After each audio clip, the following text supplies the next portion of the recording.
Mais aujourd'hui, quand il y aura, comment tu vois, a-t-on dit à Manitou, quel est le futur d'Israël? Où est-ce qu'il est? Où est-ce que ce futur dont on parle aujourd'hui, ce présent dont on parle aujourd'hui, tu l'as trouvé, on l'a trouvé dans la Gemara avec le Rav Kook, tu nous l'as expliqué. Le futur, où est-ce qu'il se trouve? Je vous donne en 1000 la réponse de Manitou. Manitou a dit, le futur, c'est Benjamin. Benjamin. Binyamin. Alors maintenant, vous n'êtes pas réagi parce que vous n'avez pas compris. Comme je n'ai pas réagi non plus, je n'avais pas compris. Parce que personne ne savait que Herzl s'appelait Binyamin. Est-ce que vous le saviez, ça? Soyez prêts. Binyamin Ze'ev. Il est né Binyamin Ze'ev. Alors, à aucun moment de l'histoire, on nous a raconté que c'est Binyamin. Mais que représente maintenant Binyamin dans la Torah? Binyamin, c'est le plus jeune. Binyamin, ça a été la bagarre entre Judas et là où allait aller Binyamin, ça réussirait. Si Binyamin va du côté de Judas, ça marche. Si Binyamin... Donc, Manitou raconte, c'est à tirer des larmes extraordinaires d'entendre Manitou parler de cette jeunesse. Et il dit, quelle jeunesse? Toute la jeunesse. Toute la jeunesse d'Israël, qu'elle soit Bnei Akiva, qu'elle soit du Mizrahi, qu'elle soit... C'est ça les jeunes. On a besoin de tous ces jeunes. C'est ça Benjamin. C'est la raison pour laquelle, eh bien, je crois bien que le Rav n'a pas voulu... Je dis, Benjamin, le plus jeune de la famille, il est notre avenir. C'est notre chance, dit-il.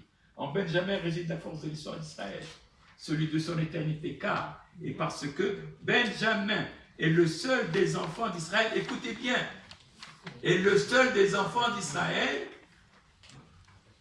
qui est né en Israël et non en exil. Voilà. Il n'a pas été entaché, il n'a pas été entamé, il est resté entièrement. Benjamin constitue notre avenir, c'est-à-dire l'Israël de la fin des temps. Lorsque Benjamin choisit le parti de Joseph, malheureusement, commence la galoute. Ensuite, lorsqu'il va du côté au sujet de Benjamin, et Manitou fait donne un très joli enseignement sur ce Benjamin, on a parlé de lui, Yesh lanu ben zaken, ve'yiled zekonim katan.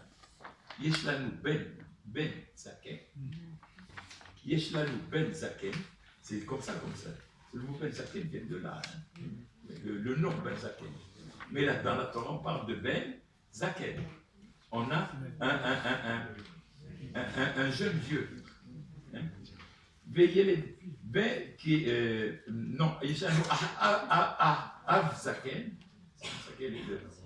Lorsque Jacob. Yeshanu Av Zaken, nous avons Jacob. Zaken, ça c'est le Zikla, c'est le Zaken, mais nous avons aussi Yeled Zekunim. Le Yeled Zekunim Katan, qui c'est Benjamin. C'est-à-dire que c'est le véritable héritier de Yaakov. Ça ne sera finalement comme héritier de Yaakov, ni Judas, ni Ephraïm, ça sera Benjamin. Et il lit tout l'avenir promis au peuple d'Israël dans ce verset, grâce à ce que représente Benjamin, jeunesse du peuple de sa sagesse. Lorsque Benjamin donc choisit Joseph, commence l'exil. Mais lorsque les enfants de Jacob reconnaissent Joseph comme leur frère, alors ils sont acceptés de lui laisser Benjamin. Mais par la suite, au moment du schisme, où est-ce qu'il y a Benjamin? Où est-ce qu'il y a Benjamin? À côté de Judas. Avec Judas. Avec Judas. Mais où avec Judas? Pourquoi on n'en parle pas? Pourquoi on ne parle pas de lui? Parce qu'il est tout à fait là-bas. Un petit bout. Le petit bout, Ve'al ketefaf shachem. Et le temps repose sur Benjamin. Ve'al ketefaf shachem. Sur quelles épaules? Les épaules de Benjamin. Mais au cours de l'histoire, après le schisme, Benjamin choisit de s'attacher au royaume de Juda, alors l'avenir du peuple d'Israël s'ouvre en direction de Juda. Ces circonstances-là, elles aussi, prennent leur source dans la construction du temple de Jérusalem. Et Manitou, le Binyamin d'aujourd'hui, notre Binyamin, c'est notre jeunesse. Toute la puissance du mouvement de jeunesse, de quelque bord qu'il soit, jeunesse sioniste, jeunesse antisioniste, jeunesse d'aujourd'hui, le Benjamin d'aujourd'hui, on l'a choisi d'entre les enfants d'Israël.